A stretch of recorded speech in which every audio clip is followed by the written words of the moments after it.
Alrighty, hey guys, FunnyGuyTimmy here with another quick video. I want this one to be rather quick because the subject of today isn't that long. It's really kind of a simple concept, but I'll explain.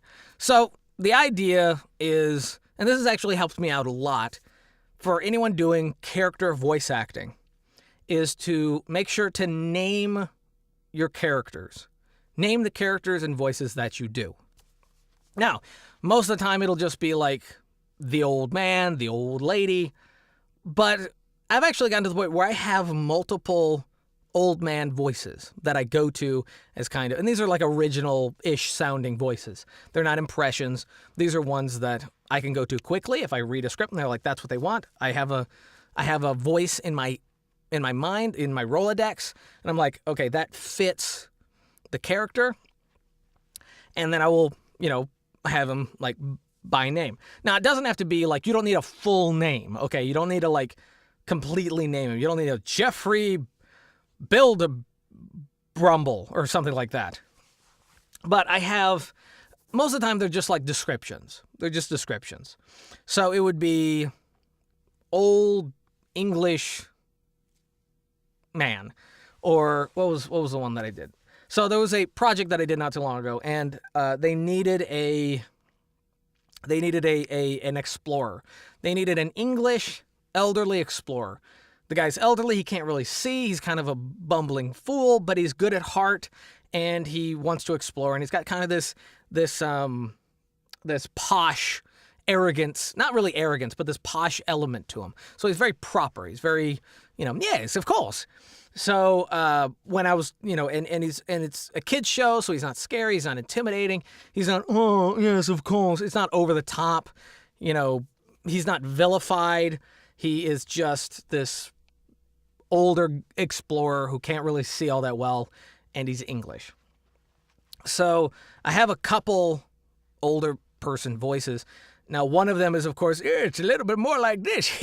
This has a little bit more of a southern accent. It's kind of like a Walter Brennan, which is more or less what I call it. So I wanted something kind of like that because that kind of fit his age, but at the same time, he's supposed to be still kind of spry.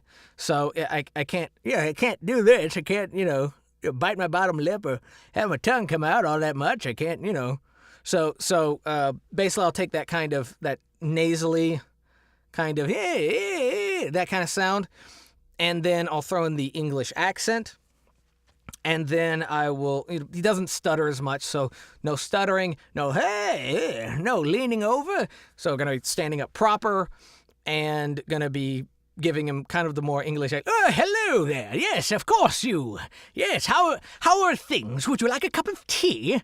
So that's more or less what I did. So basically, the other voice was kind of a Walter Brennan, which is kind of an older kind of gentleman. It sounds like this, might be rocking on his porch or something like that. He has kind of a southern accent. Take that away, give him more of an English accent, and then make him stand up, literally physically stand up, and do it with higher energy. And, well, hello there. Yes, of course. Yes, how are you today? So it's more well-pronunciated words, and so it makes them sound a little bit more educated, a little bit more posh.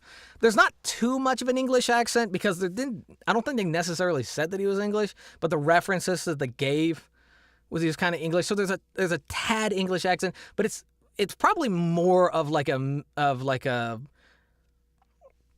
old silver screen, what was it, like mid-Atlantic accent or something like that?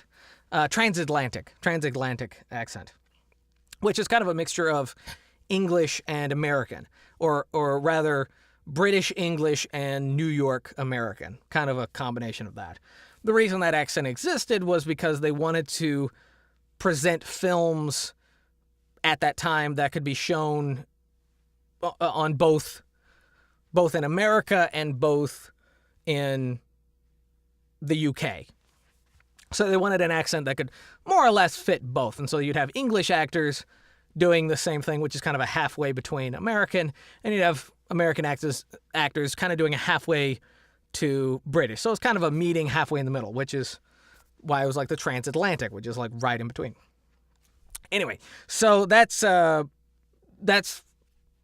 kind of what I do. So I take the Walter Brennan voice, which is a kind of an impression. It's not exact. It's not an impression because, I mean, I could do a Walter Brennan impression, but that's not the point of the voice. So that one's just like my old prospector. It's the old prospector voice. That's the name of it. So it's the old prospector voice. And so now when I'm looking at it, okay, he's kind of older. He's kind of spry. He's not that low, older voice. You know, he's quick-witted. So I take that, but then I would add elements to it. So due to the fact that I've named the voice, I've named the character, more or less, now I can think of, okay, that one would work, but now we can add or take stuff away. So I could do the same thing if I was doing like an old lady. So I have a couple old lady voices. I think I have one that's like old lady and then one that's actually called grandma. And grandma's sweeter. She's sweeter. Old lady would be more like whippersnapper kind of stuff, but grandma is kind of close to, I guess, a Mrs. Doubtfire. She's, never really yells. Never. Oh, yes, dearie, yes. It's a lot of S's, sounds, and very sweet, yes. How are you today?